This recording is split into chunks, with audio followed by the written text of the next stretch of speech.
gotta censor our shit. We gotta blurp out the cuss words. Joe Rogan up there cussing his ass off. Adam 22 cussing his ass off. But we gotta blurp our cuss words out. We can't smoke weed. We can't do shit like black content creators can't do shit on YouTube right now. And y'all wonder why I don't be on this motherfucker. Y'all wonder why there ain't been a new episode of Smoke a Lot Radio drop. Because I am moving, my friend. I hate to say it, but I'm still tap in with y'all, but I'm taking my content to Miami. Period. I'm like LeBron. I gotta get paid for this shit, bruh.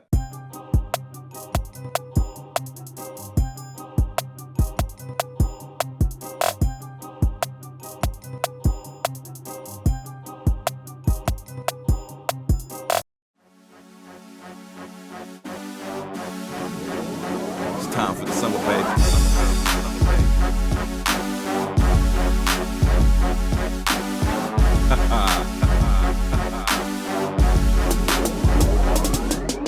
What's up, everybody? This is DJ Verrett, the host of Life After Death podcast. I want to thank everybody for joining us today. I want to thank Norman Steele for giving me this platform, and I also want to thank Smooth Cut Productions for putting it all together. So other than that, we got another exciting show. I have a fantastic guest, a personal friend of mine. His name is Tommy Whitmore. He got depth and weight. And his story is amazing, from living life in a maze to an amazing life. And Tommy is living life after death. How you doing today, Tommy? I'm all right yourself, brother. So how was your day so far? So far, so good, you know? Okay. Yeah, we're gonna talk about, like we talk about on the phone, brother, you know, how we live in life after death, and from living in that maze and living an amazing life. But, you know, we're going to try to do it chronologically and to see how we got to this table today, okay? Okay. So tell us a little bit about yourself, brother, your beginnings. Well, you know, I'm out of South Central Los Angeles, you know, like most of us around here. I grew up in an impoverished neighborhood, A-Trade, 7-4, Hoover neighborhood, most of my life, although I never gangbanged. I grew up over there, you know, watching pimps, players, hustlers, dope dealers, gangsters, thieves, murders, and robbers, just like all the rest of us. Yeah, the points of reference, you know, especially for young cats like us from back in the day in the 80s, you know, those were our points of reference. Yes. But not everybody. Not everybody. Yeah. Saw the danger in that lifestyle. Yeah. So, you know, I as a youngster, you know, I had a burning desire to want to have some money in my pocket and try to change the conditions up under which I was living. You know, I grew up in a single parent family, so, you know, my mom was struggling, and she was going through her trials and tribulations, and my pop was away, and you know, she told me at a young life that I was the man of the house, so I took that to heart. I relate to that. Latchkey kid, the oldest child, you know, Yes, all that stuff. Before all that happened, what was the young Tommy like, you know, as a child growing up? What kind of passion did you have? Was it sports before you realized the perception that the world was different for you? My passion was ride mini bikes and go-karts. Oh, the kind with the lawnmower engine. Yes, right sir. there? Yes, Okay, sir. so tell us about that, man. Yeah, you know, I did a lot of that. I got, you know, first I started out with bicycles. Went from bicycles to mini bikes and. But you had a Huffy. I had a Huffy. Yeah, I had a Huffy from Pep Boy. Yeah. Yes. Yeah. And then you know, I got another bike and started putting it together. Put me a Swin orange crate together. Okay. My uncle helped me with that. Is it red line? No, it was just a regular Swin orange crate.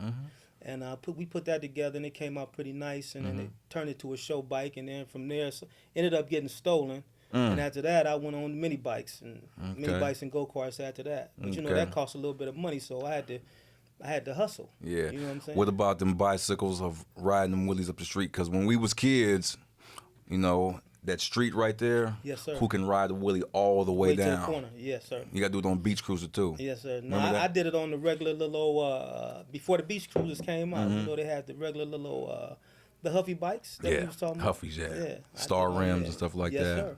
Half a ping pong table, shopping carts, jumping over people. Remember that? Yes, sir. That's when life was good. Yeah, you know, we was good. still innocent. And then, you know, after that, after my mom told me, I was man of the family, so I started to look at things a little bit different. What year was this? Do you It was remember? like in the maybe when I was around 9 or 10. So this had to be around 73, 74. So at that point, I started to take on little jobs in the neighborhood, cutting grass, washing cars. Young entrepreneur. Yes, sir. Taking advantage of any way I could see to make some money. It was a gambling shack up the street, and I used to see all the players go over there, and I see all these nice cars and everything go over there. So I wanted to know what was going on. So I go down there and looking around, to see what is this? Who are all these people in our neighborhood with these nice cars and jumping out with nice clothes and alligator shoes on?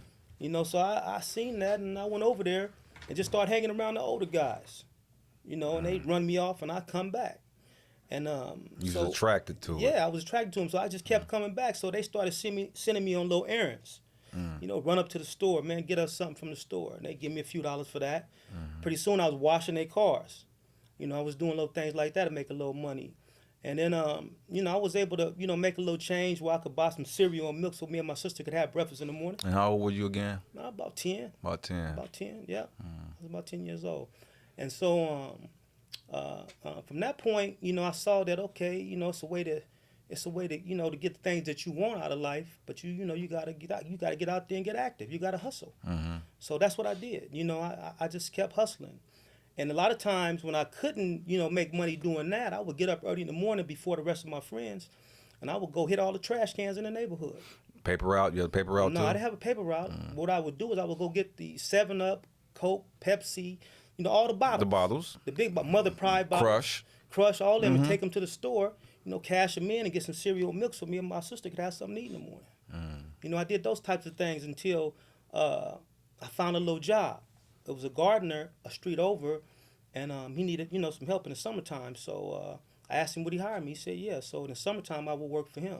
Summer youth programs? Not just a summer youth program, but just he was just an independent dude. He was out of the neighborhood, and he needed some help. So I went and helped him. He would pay me, and in the summer I would work, save all my money, and I told my mother, you ain't got to buy me school clothes no more. Just spend all that on my sister. I got me. You know what I'm saying? So that helped her to be able to get my sister the things that she needed for school, and I fend for myself. So yeah, I totally dig that, man. I totally relate to that myself. It was vice versa. I'm the oldest child. I'm my mother's only son, and doing the exact same thing that you were doing, but I didn't. The world was still. It still had that little bit of magic in it still because I was still a child. I haven't crossed over. The line was still further down the street for me, and our story sounds so damn similar, but I'm going to throw it back to you and what happened next. Well, after that, I worked in the summertime, and then one of my uncles, he opened up a lawnmower shop. And so I worked for him over at the lawnmower shop in the summer and then after school. In the wintertime. So I was able to make me a nice little amount of money doing that. And then by that time, my mom had, she had started back working, and she was saving all her money up. She was working like double shifts every day, for Mr. Jim's barbecue. And so she was really working hard. I was working. So we had something to contribute, what I'm saying? And I was always looking after my sister, making sure, she had what she needed. And then from that point, another one of my uncles had a liquor store right there on Century and Hobart, on the way to the racetrack, when you go into the horse racetrack. So I got a job working there too. I was working 2 jobs. And then how old was you working 2 jobs? I was like maybe 13, 14, around up in that area. Okay. Puberty. So I was working 2 jobs, so I was able to buy my own clothes, you know what I'm saying? Like I said, like before. And fend for myself and get the things that I wanted, and then still be able to contribute to the household. You dig? So that went on for several years, and then around 1979, when everybody started gangbanging, when all the homies started gangbanging, I think I was like 14 years old, and it was a '65 Chevy on the corner of our street. I used to pass by it every day, and I liked the car, but it didn't have a motor and transmission in it, right? So one day I went up and asked him, well, they sell it to me. Ain't make a long story short, I ended up buying a car for $50. My mother had a car that was hit in the back, a 70 Chevy. So I ended up buying the 65. She ended up giving me the motor transmission out of her 70 because she was going to junk it anyway. And I put in the 65, and that's where I got my first car at 14. So when all the homies started with they was banging, I was over here trying to hustle to get my car together because I wanted to be a lowrider. Yes, sir. You dig? Yes, So sir. that started me on the path to lowriding. Yeah, it's funny because back in 1984, I was 14 years old. Okay. And the big homies, exact same story. You dig what I'm saying? 1984, living in the projects, latchkey kid doing what I'm doing, serving them rocks, and one of the big homies sold me a 1969 Chevy Impala with front, back, side to side, and I still got pictures of that. Didn't even have no driver's license, no permit, because I was only 14. Yes, sir. And I had a car my mother didn't, had to keep it on the other side of the projects, and the homies who was 16 with a driver's license used to drive my car for me and not sit in the passenger seat. Okay. So again, Similarities. the similarities, Yeah, So at that time, I started trying to, I was hustling, trying to put my car together, and I ended up getting it together. And shortly after that, one of the guys out of 107, when I was at the lawnmower shop working, I had a car parked in the front on Vermont. So one of the guys from 107 came by and asked me if I wanted to sell the car, and I'm like, yeah, I'll sell it. Because I wasn't really trying to sell it, but I said, yeah, I'll sell it for $800, just throwing something out there, thinking that they was gonna keep it pushing. Well, he went and got his dad and came back, and they gave me $800 for the car. And you pay how much for the car? I paid $50 for the car. And how much money you put into the car to fix it? Probably another $150. So I made me a nice little chunk of change. That was my first time having that much money in my life. You know what I'm saying? So I went and bought another Chevy, a 66. I think I paid a couple $100 for it and started working on that. But around that time, let's see, I did that for a couple of years. Worked those jobs like that. And then when I got to the 12th grade, right after I graduated from the 12th grade, in like 1982, I had a son in 81. So in 82, I was still working those jobs. In 82, I graduated, and a cousin, one of my cousins, a female, she knew I was working hard. She knew I was struggling. I had a new kid. I was trying to, feed my kid, contribute to my, to the family. You're 18 years do old. The whole thing. Wow. I think I was like 17. 17, yeah. 17, yeah. So she asked me, she said, you want to make some extra money? I'm like, yeah. I'm like, doing what? She said, I want you to, I'm going to show you how to cook these rocks up for me. You cook them up for me, and I'll give you $100. I'm like, oh, that's all I got to do for $100? That's it. She's like, yeah. So she showed me how to cook rocks in the shaker bottle. That's crossing over. We crossed over. That was it. We crossed over at that time. At that time, I was still mowing lawns, collecting cans. You dig what I'm saying? Yes, sir. And I had $27. And my first thing was I got to double up 25. Okay. And that night, it was $820. I was turned out. Yeah. Well, that's your story too, bro. That's it. Yeah. That's it. Once you get bit by that bug right there, it ain't no turning back. Got more money than mama got. Yeah. So, at that point when she put me on that, I cooked them up for her, and I said I could sell this stuff right here. Because I knew a lot of people in the neighborhood that was using it. She said, you can't sell none of that. I said, yeah, I can. I said, okay, I'm gonna give you a gram, and you call me when you finish with it.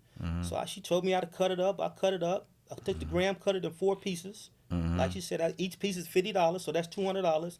You keep 100 and give me 100. I'm like, all right. 2 hours later, I called her back and said, I got your money.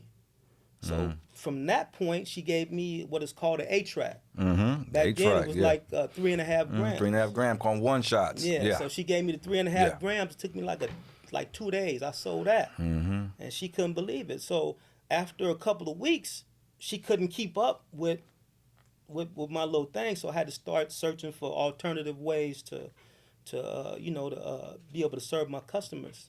So what I'm hearing is the same story is the liquor store put on hold. The lawnmower shop put on hold. But see, the thing was, I was still juggling these jobs, right? Because I didn't want my mom to know that I was doing this. So I would stand out And because right next door to my house was an alley. So when I get off work, you know what I'm saying, everybody knew this is where I'm gonna be at. I'm gonna be in the alley. So I hang out in the alley and I do my thing there, or I'd had them come up to the liquor store and pick them up. You know what I'm saying? So that's how I did my thing right there. So it got to a point though where they started coming to the front door, and my mom asked me. She said, "What's going on? Why all these people coming over here?"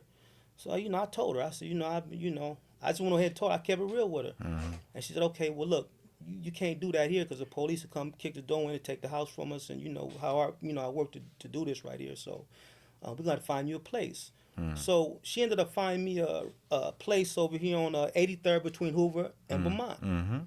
Right, and some duplexes that go through from 83rd to 82nd. Yeah, about $400 a month if there was that. Yeah, about so that. That was my first first place. I think I was like 17 still then. And so I went over there, moved in there, and lived there for 2 years in a crack house. Yeah. In a crack house, but it was it changed my life though, because what happened was after my cousin couldn't keep up, with the supply that I needed. That's when around the time Rick started to get himself together and get on. So he was my supplier for a minute. Rick was my first guest on Life After Death. Yes, sir. And he told so much similarities and the time that we did and all that stuff. And I told him, I said, I got to get Tommy on the show. He's like, you better get Tommy on the show. Yeah. So as I moved over there, eventually I was making like $100,000 a day damn near out of that place over there. So I lived in that spot for 2 years. That's all I did. I was taking hefty bags of money out of that place every single day. So the change happened. It's embedded in you now. This is what we're doing. We getting it. I'm getting it. And it just changed the whole of the thinking, the values, the belief system, the associates, the community. Everything changed. Yes. because them bags of money. Yes, sir. And I totally agree with what you're saying. Yeah. So I ended up, like I said, staying there for like 2 years before the cops came and kicked the door. And then when they finally did, they really didn't even know what rocks were.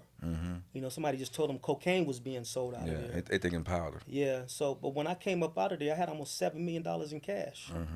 But I stayed there for 2 years. Yeah. 24/7. Only time I left was to go get drugs and come back.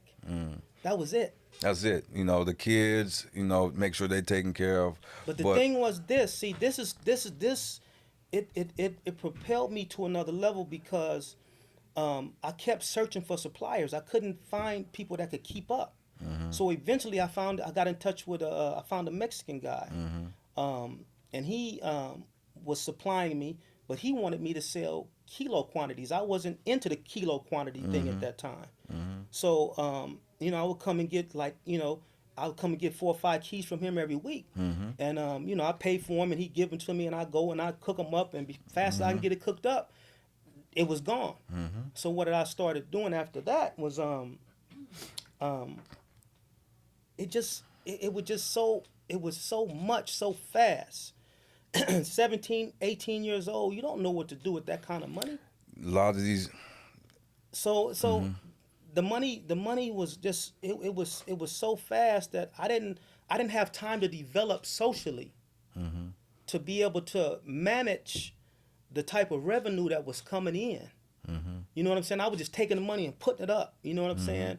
And I didn't even get a chance to really spend none at first. Stack it up. Yeah, it was coming in so fast. So when the cops finally did come and they closed the place down, by this time, you know, I had a steady connection with the Mexican guy, and so I had to transition now from being, you know, in a rock house to going out amongst our peers. Exactly.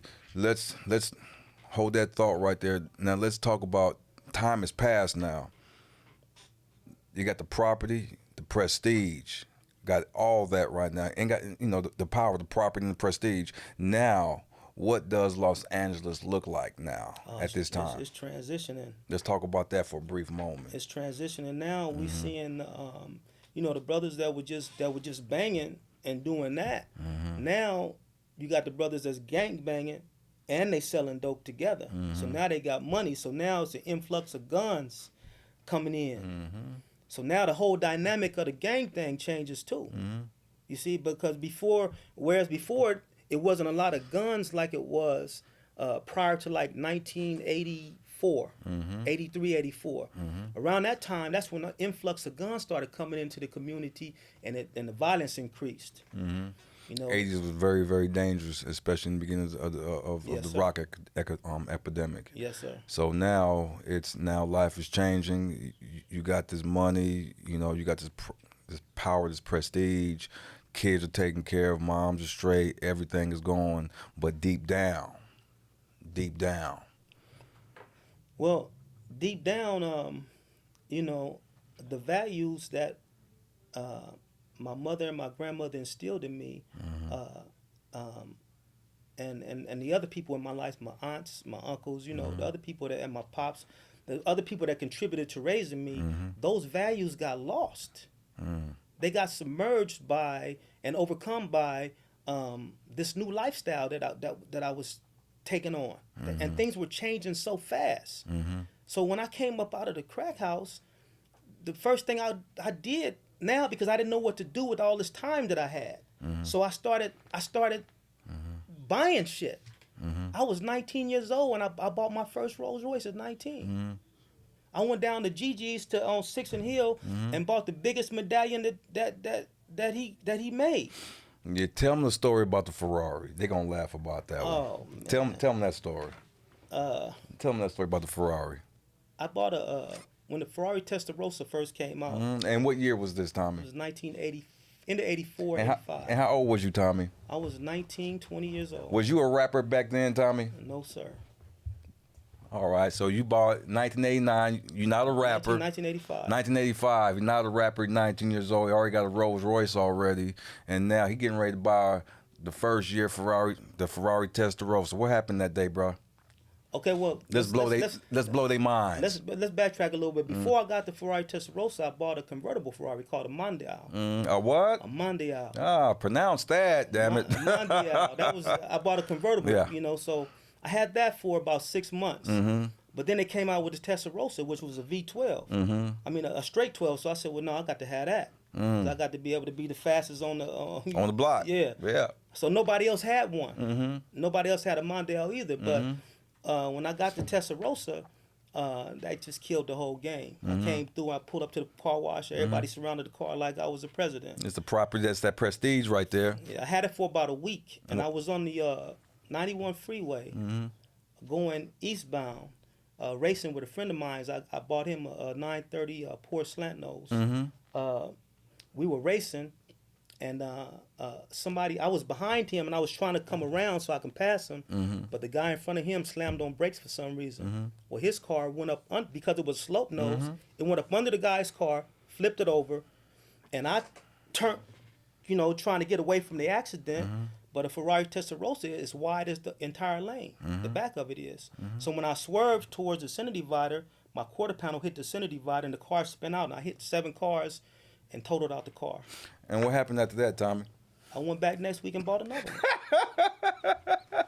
How much some cars cost, Tommy? It was like $135,000. So $135,000 times 2. Yeah, plus 7 cars I had to buy for the people that I crashed out. 19 years old. 19, just getting ready to turn 20. Ain't that something? Football players don't even get that. But this is part of that lifestyle. This is the pretty side of the game now. It's the pretty side of the game. We got the property, we got the prestige, we got the power, we got the popularity. But going down the line, the long-term goal, the long-term vision. Yeah, you see what I'm saying? I didn't have that. You see, now this is the part that we don't want to glorify on life after death. This is just part of that lifestyle that we're talking about. This is part of the game that you got a chance to experience, and you know, people in that lifestyle, we got a chance to experience it on different levels. You see what I'm saying? But the outcome is always the same. Yeah. Jails and institutions, Crash and burn. and crash and burn. So, go ahead, brother. Okay, so after I bought the second Ferrari, I went right after that and bought another brand new Rolls Royce hardtop and convertible, both red, the tan interior, red piping. Put the wheels on them, the sound systems in them. I went and built me a house in Orange County. I paid like $1,200,000 to build the house. I went and rented me a penthouse suite on Wilshire Boulevard in the LSA building. I had the entire top floor, 10,000 square feet. I had like maybe 20 spots around the city that I was working out of. And by this time though, see, I started selling kilos. Okay, so the Mexican Connect that I had, I knew everybody in the town. Yes, sir. I didn't gang bang, so I was able to go in everybody's neighborhood. I was able to be in a blood neighborhood, be in a Crip neighborhood, be on the east side, the west side, wherever I wanted to be at, because everybody knew that I was involved in the gang thing. So everybody got along with me. So I would be in Watts, I would be in Compton, I would be everywhere. So all of the homies that now had transitioned from selling rocks to kilos, now they had an outlet. Besides Ricky, they had an outlet with myself, right? So my connect ended up introducing me to a female, a chick out of Colombia, and she really started dumping a lot of cocaine in my lap, and that I really took off after that. She started out with 25 kilos the first time. After that, it was 75. After that, it was 200, and every time after that, it was 500. So I would get 500 kilos, and I was making $5,000 to $8,000 profit per kilo, and it would take me approximately a week and a half to sell the 500. So do the math on that. That's millions and millions and millions and millions of dollars. Yeah. So I had crazy money coming in, and I see a lot of these dudes on these videos with their little money machines, and they doing That's this all and they rented. doing that. But even if it's rented, see, street money you can't put in a money machine. See, real players know that. See, what I had was an OHOS electric scale. And I would put a big plastic sheet over it, zero it out, and I would weigh the money. Because trying to count $5 or $6 million in small bills take you days. Just right? weigh it. Yeah. So when I found out that all bills weighed a gram, it was a no-brainer. Just weigh the money. That's it. So we would weigh the money, wrap it up, and send it off. That's how we would do it. And we'd have runners to take money, the smaller bills, to banks, and change out the smaller bills to bigger bills, and put them up like that. But it would just, everything happened so fast, and it really overwhelmed me. I had made a lifestyle for myself where I was spending like $110,000 a month in bills. Yeah. So if I quit the drug business, like most people say, well, why didn't you quit? You had all this, but I was spending so much money. I was taking care of everybody. It was overwhelming. And I was young. I didn't know what to do. And I didn't, a lot of people gave me good advice. I'm not going to say that people that wasn't around me that advised me good, but there was nobody around that I respected enough to take the advice from. So basically, the ego and the pride was affected. That I can't be told nothing because I've experienced the same thing. That I'm getting this money, but my uncles couldn't tell me nothing because I had way more than what they got. Moms, she didn't want any of the proceeds, so I had to force things upon her. You dig what I'm saying? And therefore, I don't know about you, but I started getting a little bit. I stayed available in the neighborhoods and stuff like that, and trying to help cats out doing what they were doing, But it was lonely. Yeah. Well, the thing is, when you get to that level and you start making that kind of money, people start to view you different. You know, it's not like you can go hang out in the neighborhood no more. You know, for extended periods of time, unless you got a lot of goons with you. And then you got to keep them guns with you. You got to do that. You know what I'm saying? So, you know, I've been in those type of situations where, you know, it was bad. It turned out bad. You know what I'm saying? So that's the flip side of the game, though. See, everybody talks about, you know what I'm saying, all the good stuff that comes with it. But what about the robberies and the ugly side? kidnappings The ugly side. and all these other different things? Yeah. You see, because that's gonna come with the game. Cuts and scrapes. That's what all this. That's all this happened. Being tied up, get my mouth busted open because cuts and scrapes come with the game, though. You got to take the good with the bad. Yeah. You know, so you talked about earlier about having a vision of the future and what that would look like. Well, I never thought that I would live over 21, 22 years old, coming from where we came from. Yeah. So I was trying to do the most in the time that I thought I would live. I never was able to look past 21 or 22 years old. You know, so when people were giving me this good advice, it was going in one ear and coming out the other. You know, they planted the seed, but it just didn't germinate at the time they gave it to me. You see, so as time progressed, though, I was telling you earlier, I had got to a point where I had become despised. I had started to despise the game and the things that come with it, and the person that it had made me into. It had made me become something that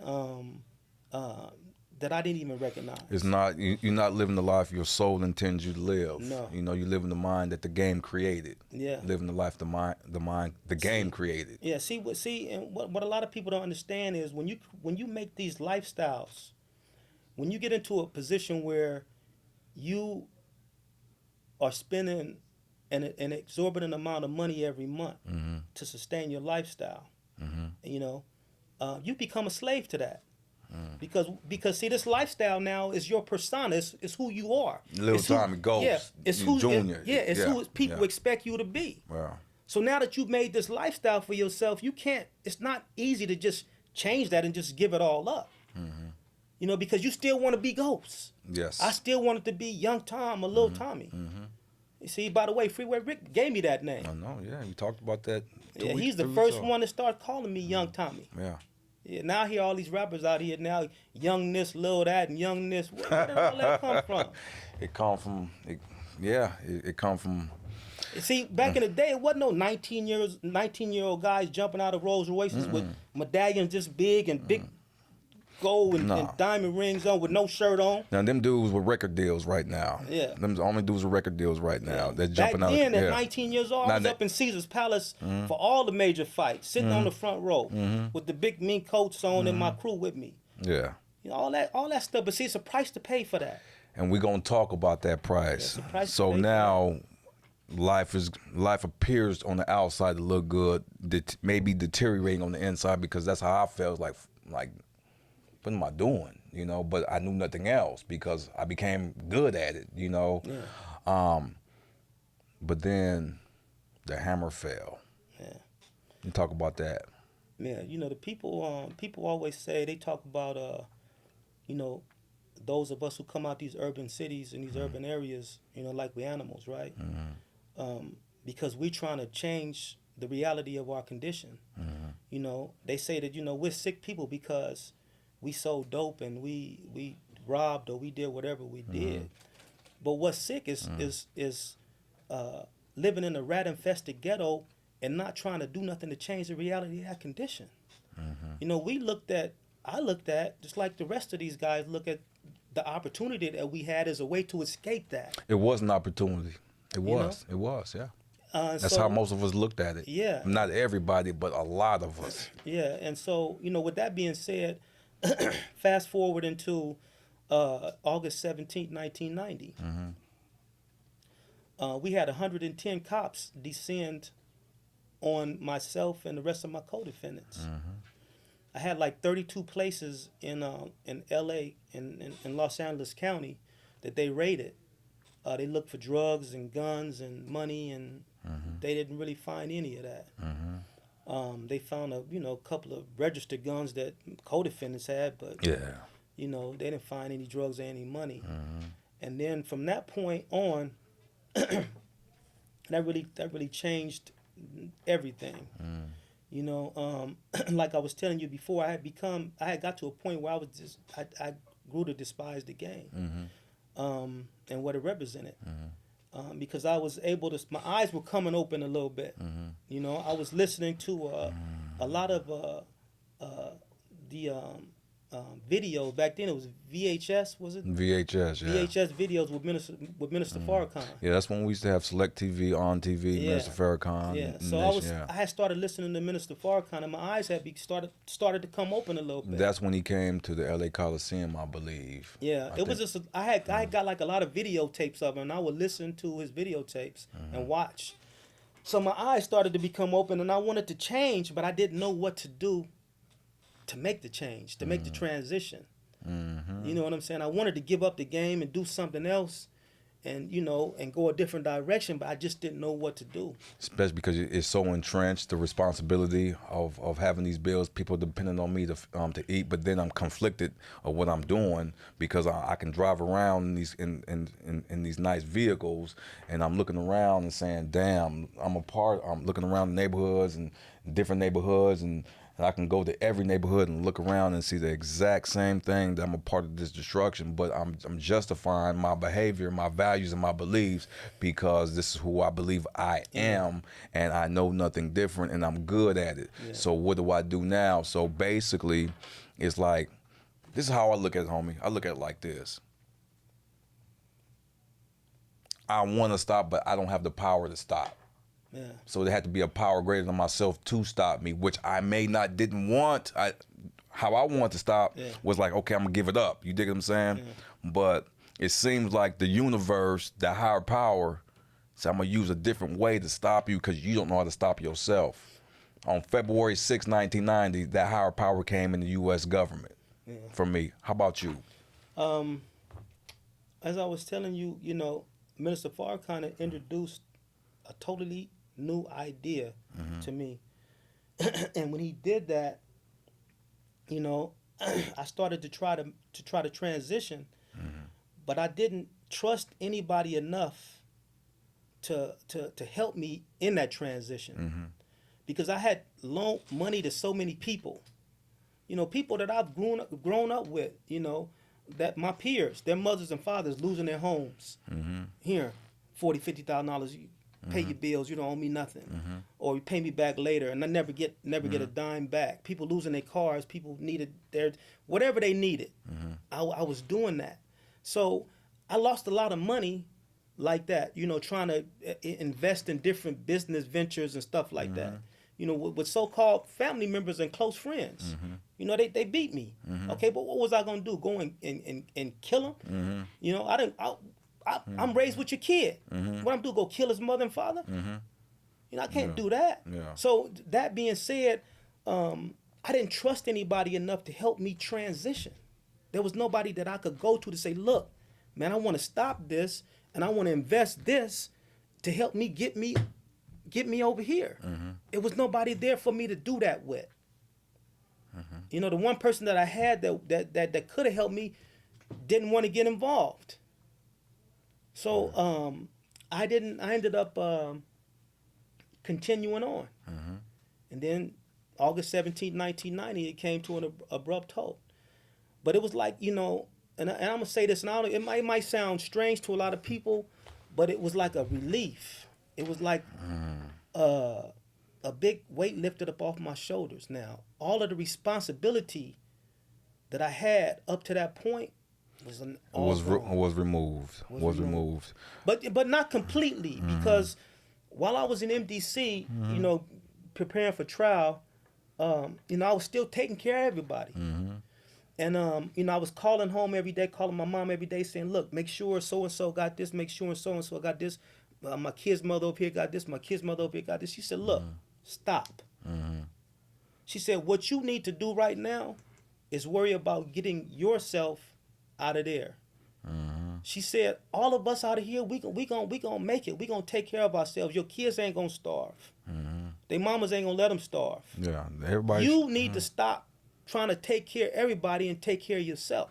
That was a scary thing, man. You know, like when Rick was on my first show, we talked about it, and when he was talking about it, was like, it's done. Yeah. You know, his words were, "This is the end goal right here. This is the end goal. We made it. We made it. Yeah. You know, Past that era. Past that era. You know what I'm saying? So now, where do we go from here? Now, this is the thing right here, Tommy, is I said, man, how does it feel to be like the United States of America and all its territories, the Army, Navy, Air Force, Marines versus, you know, DJ Verrett? You know, how does it feel when it says the United States of America versus Tommy Whitmore? You know, and we got these people. Now we know that this is the ugly side of the game. Now this is talking about the part was what happened now, and January 3rd, 1991. Yeah. January 3rd, 1991. Now I'm gonna do something. Now I want you to finish it. All right, I want you to finish it. January 1991. January 3rd, 91. I got sentenced. Tommy got sentenced, and Michael Harris got sentenced. Bo got sentenced. Mario got sentenced. Rick got sentenced. Cliff got sentenced. Pop Wiley got sentenced. Tyrone Tucker got sentenced. Tommy, back then, I came down with a boatload of time, and I thought I was stuck. So I'm gonna do something right now, because a lot of these cats talk about it, never experienced it. So I want you to follow what I'm saying, okay? Okay. How much time we spent in prison, you and me. All right, ready? Yeah. 1. These are years. 1, 2, 3, 4, 5, 6, 7, 8, 9, 10, 11, 12, 13, 14, 15, 16, 17 years I spent in prison. Carried on. 18, 19, 20, 21, 22, 23, 24, 25, 26, 27. How much time did you do in prison, Tommy? 27 years. Look at them and tell them. These youngsters that's watching. 27 years. 27 years. I lost my entire youth in prison. You know, being slick. You know, it's a terrible thing. I lost my mom. I lost my pop. I lost uncles, aunts, everybody that meant something to me. Lost them in that period. You know, I lost myself in the beginning. You know, when I first fell. Even before I went to trial, while I was preparing for trial, you know, they had like 200 audio tapes in my case. And I was able to go down to the audio room and listen to myself on audio tapes to prepare for trial. And in these audio tapes, while I was going through that process, I listened to myself and I didn't even recognize myself. This is how far off I had fallen from who I truly am. You know, I was listening to these tapes and I was saying to myself, if the agents who investigated this case and put this case together, if somebody didn't know who I was prior to becoming who I was at that particular time, this guy's an animal. I mean, because I didn't even believe, it was hard for me to even stomach the way I talked to people, the way I behaved on audio tapes. I made up in my mind at that particular time, right then, before trial even started, that my life was going to take a different course. I was going to get back to the values that were instilled in me by my mom, my grandmother, my aunts, my uncles, and everybody else. How much time you get on January 3rd, 1991, Tommy? Tell these youngsters how much time they gave you. They gave me 12 40-year sentences. and a life sentence without the possibility of parole running concurrent. And then they gave me 5 years consecutive for a gun. And on top of that, a $2 million fine after they've taken $4 million of my property. So do the math on that. They took everything that I had, that I worked for. Everything that they could find, they took. They took the home I bought for my mother, everything. Apartment buildings, the home I built, everything that I had, they took. And left me with nothing. So, you know. That day, Tommy, that day, when I came back down and you said how much time they give you, and I said they gave me 20, you know, and I said how much time they give you, and you said life. You didn't look shook up to me. No, because I never believed that I would be in prison for the rest of my life. You know, the prosecutor told me, she said, you're going to die in prison. Not only did she tell me that, a couple of the agents told me that as well. They don't know about this thing called the higher power now. They said, you know, you're an animal and you're going to die in prison. Yeah.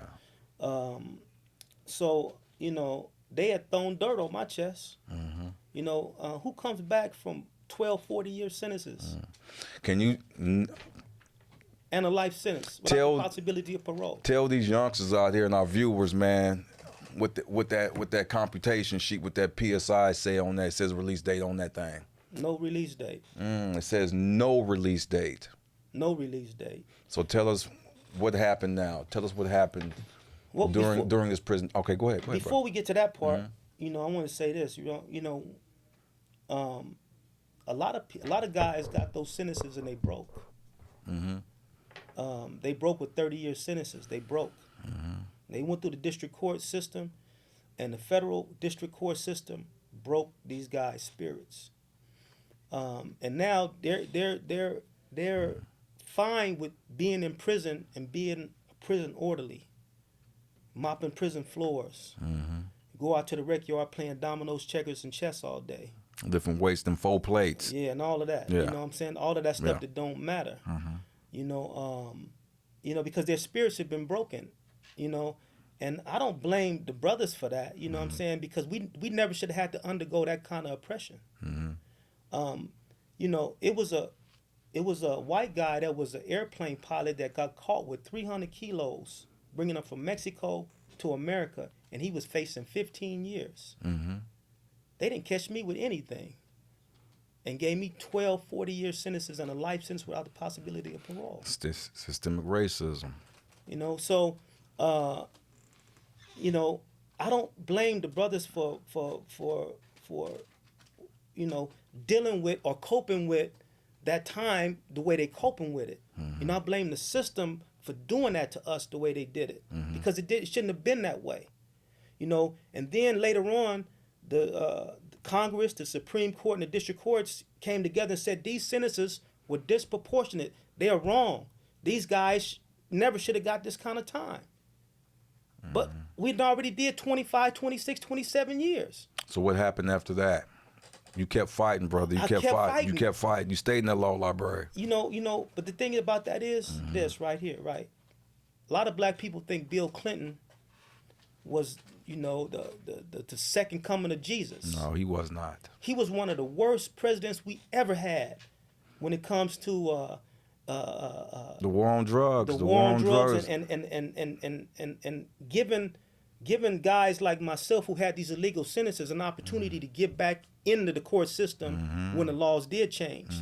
You have guys sitting in prison right now today from the late 80s, early 90s with these life sentences that can't get back into court and take advantage of the new law changes that Obama brought in. They got action at it. They got to get out that weight pile. They got to get off them chess boards and get in that law library. Yeah. And that's what you did. Yeah, I stayed in there. I stayed in there. You know, the homies was like, "Man, you gonna come out and hang out with us on the rec yard? You know, come out and watch the game or whatever." So they giving out release dates out there. Yeah. Wow. I said, if y'all need me to be there, I'll be there. But other than that, I'm gonna be in this law library. You know I went through 6 U.S. attorneys fighting my case. And what we talked about, you got to be a real brilliant person to beat a U.S. prosecutor, especially 6 of them. You really, really got to be smart. And Tommy smart. Well, it was a blessing, though, brother. I could have did this on my own. I know. United States attorneys are the best lawyers in the world. Not in America, but in the world. Yeah. And for me to beat them and come out of and give back 1240s and a life without parole, for me to be able to do that, that's a blessing, brother. Has nothing to do with my brilliance. It's that higher power. That's right. When you got that at mail call, what happened? Tell us what happened at mail call when you got that legal mail. Okay, let's go back to 2004. From 1990 to 2004, I was spending money paying lawyers to fight my case. And I didn't get no results, just spending money. And so a guy out of Tennessee named Toriano, he told me, he said, look, man, you need to start fighting your own case. Nobody know your case better than you do.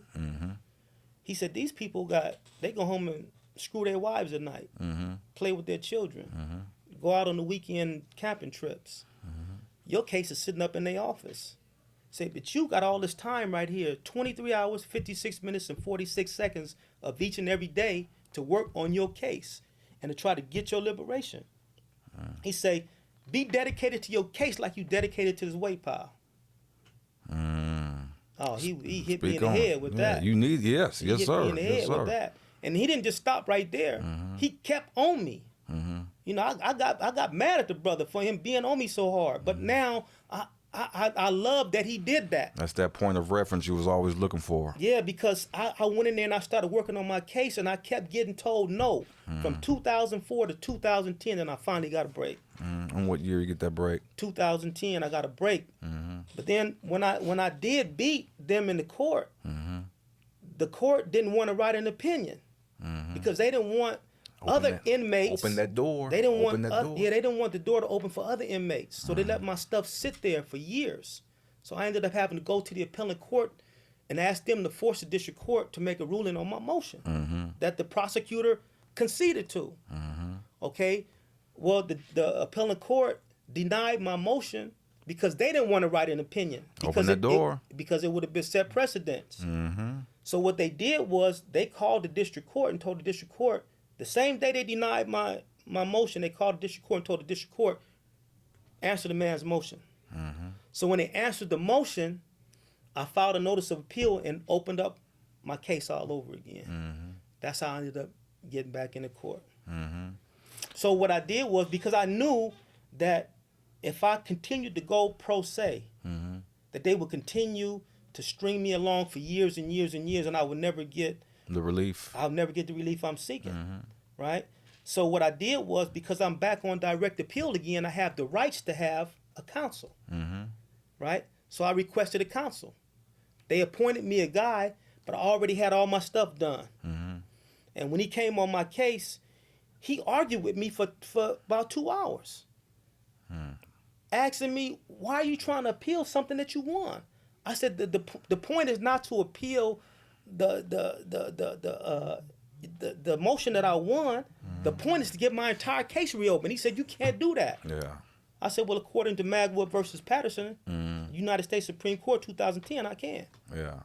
I said, go read the case. I said, according to U.S. versus Laframboise, a 2005 case, U.S. versus Colvin, a 2007 case out of the Ninth Circuit, I can. You become an attorney. You know that law. So when he said, I said, go read those cases and I'll call you back. So when I called him back, he still wouldn't concede. But he said this. He said, we'll proceed forward. I said, okay, this is the thing though. I already have my brief ready. I'm gonna send it to you. You can put your fine lawyer language on it and put your title on it, do whatever you gotta do. But my issues need to stay the same. He said, okay, if I find any other issues, I'll put them with that. And he found one more issue and he put it in there. But when we presented our stuff to the appellate court immediately told the prosecutor, this man, it's clear. This man is not trying to challenge his convictions. He's only trying to challenge his illegal sentences. Congress has said, the Supreme Court has said, and we have said his sentences are illegal. Why are you opposing this? She was stuck. So shortly after that, they reversed and remanded my case back to the district court for resentencing. So I left Friday service, came back to the unit, got on the email, checked my email. My lawyer emailed me and said, good news, reversed and remanded to the district court for a complete resentencing under the laws that exist today. I knew that was out the door. And that was that. That was that. So, I got down on the floor, right in the TV room, and I put my forehead on the ground and thank God. And all the brothers was in there jumping up and down. They was in there, gambling, doing whatever they were doing. Yeah, the day room. Asking me, what happened? I said, I just won my case. Gave Tommy a space. They as soon as I got up, they all hugged me and man, I'm so glad you did it, man. You did it. It paid off. All the time you spent in law library paid off. I'm like, all praise due to God, brother. Man, when I heard that you got out, when Rick said he talked to Tommy, I'm like, no, I haven't. He said, here's his number, give him a call. That's when I called you, brother. Yes, and it put chills on me, man, because I remember walking out that gate. So now we live in life after death now. Okay. Because now the old belief system, the old past is going to become an asset now. You dig what I'm saying? Yes, so sir. Now we live in life. We live an amazing life now. Yes, from living life in the maze, from living life after death. So now we gonna live life after death. What life is like for you now, brother? Well, things happen so fast. Let me say this just as a pretext of what I'm about to say. In prison, when you're about to get out of prison, they don't have pre-release programs for lifers. You have to be within 18 months of release before you can enter a pre-release program.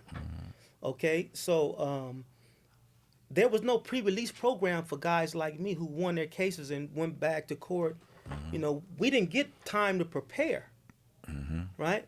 So my whole entire focus was on getting out of prison, not what I'm gonna do when I get out.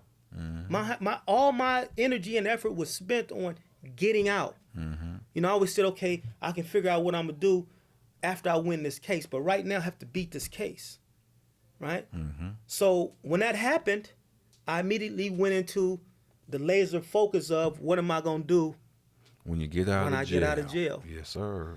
One of my young partners, he told me, he said, look, man, he said, I'm gonna tell you about a business that's good for guys like us, been to prison or whatever. He said, man, get in the trucking business, get you a dump truck, and you can make you pretty good money. You can make, $15,000-$20,000 a month. That can, help you to be able to raise enough capital to do other things that you want to do. I'm like, oh, wow. I said, is that easy? He said, yeah, but, just get a truck, So I got out, and it was a struggle from day one. It was hard for me to get a driver's license. It was hard for me to get an ID. It was, because I had been gone for so long that all my stuff was purged out the system. Yes, sir. Mine was too. So it took me a week to get my stuff together just so I can get an ID, and then get a Social Security card, and then get a driver's license. It was a struggle every step of the way. So I did that. Once I got my driver's license, I enrolled in trucking school. I did a 10-week program in trucking school, learned how to drive diesel trucks. Okay, and then after that, I went to work. I started work for LA Times, driving for them. I drove for True American Trucking Company, a dump truck company. I drove for D&W Trucking Company. A few trucking companies I drove for, and I just saved my money, kept saving my money, and I was trying to build my credit at the same time, and do things the way differently. Yeah, do things differently. Just refocus the energy. Exactly. You know what I'm saying? So. If I could be successful in the dope game, why can't I be successful legitimately? Exactly. All I have to do is redirect the energy. That's it. It's a redirection because I don't know if Rick told you. But I had to learn the game though. Yeah. You see, so I started attending seminars on how to build my credit, on how to conduct business, You see what I'm saying? Because I wanted to redirect this energy to do things the right way. So as I did that, avenues started to open up. It took a while. It took me a couple of years. And then I finally, I kept applying for loans. I kept getting denied. So I finally got a loan. Went and bought me a truck. Then borrowed some money from some of my street partners and put a box on the truck. Got all my business stuff set up and everything, and then went to work. And that's where I'm at today, trying to build my trucking company. See, that's one of the things is some of the homies is like, what are you doing? Because I was twirling Verizon wireless signs, but my plan was different. You see what I'm saying? I hooked up with some cats that saw my potential. You dig what I'm saying? Yes, sir. And they said, I'm gonna teach you about these index funds. Okay. I'm like, index fund? What the hell is that? So when they hit me the index funds and say, you give me this much right here, and I'm gonna show you how it's gonna look by the year 2020. Okay. You dig what I'm saying? Yes, sir. And I'm looking pretty good, and I ain't just keep adding money to it every month. So this is the kind of games that I need to teach some of the homies, who don't know this, versus this immediate gratification. Immediate gratification. So if the stuff that I know now, I can go back to today and say, I'm gonna teach you this stuff. So by the year 2020, you ain't got to work no more. You be some of the richest black people ever. You dig what I'm saying? But what I'm proud of you, brother, and what I love you for, man, is that you never gave up. And you become a point of reference. What you were looking for, what I was looking for, and what a lot of our viewers is going to be looking for is those points of reference that they can depend upon, because our experience, you 27, me 17, that's a whole bunch of years of just two human beings. You dig what I'm saying? Yes, sir. And to take this now and to move forward and to live life after death, to live life in the maze, to live an amazing life. See, brother, we've been received back into our community with full citizenship because we did the work and never gave up. Yes, sir. I wrote in 2000, I think it was in 2000, I wrote a letter of atonement to the community, and they published it in the LA Sentinel.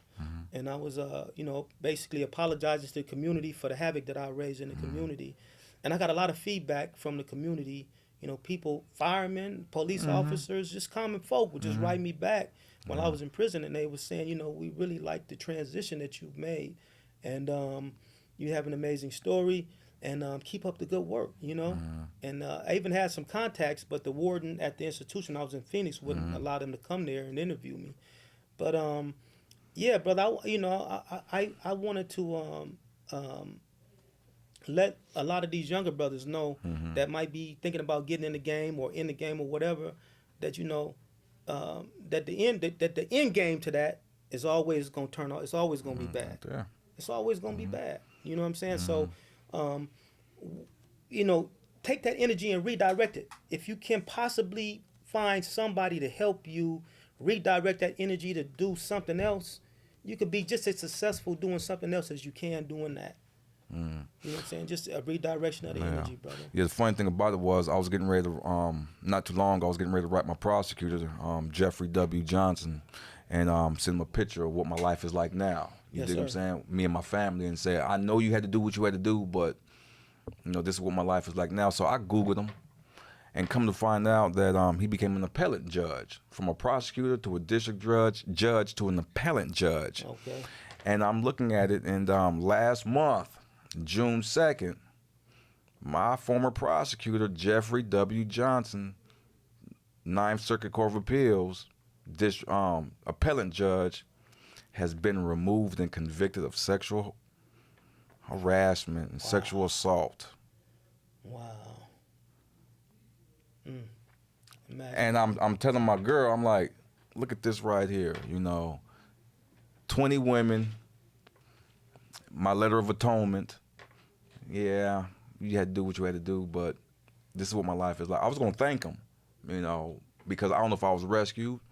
I could have been rescued, because a lot of homies died during that time. Yeah. I know you got a lot of obituaries in your photo album. But, yeah, he got removed and convicted for sexual assault. And and removed from the bench. So I'm pretty sure ethically they're gonna relook at some cases, you know. But it's what it is right now. Life is good, you know. If you need companies out there, what's the name of your business? TG&K Material Haulers 1 through 5. Say that slow so they can hook that up right there. TG&K Material Haulers 1 through 5. We move dirt, sand, gravel, asphalt, concrete, whatever you need moved, we'll do it for you. And we're gonna leave a description in the description. We're gonna leave all the information in the description, and please support his business. And I want you, Tommy, to give them a closeout, give them a takeaway. All our viewers, all these viewers right here, right there, Tommy, right there. Well, the takeaway is this, you know, I had 6 children, 4 grandchildren. I was telling my oldest daughter the other day, who has the 4 children, and I have 2 grandchildren on the way. I was telling my oldest daughter that, you know, the things that I'm doing now, the work that I'm doing now is all in preparation for trying to build generational wealth, you know, for my children and for my grandchildren. That's what my focus is on today. The trucking business is a springboard to other business ventures that I intend to involve myself in.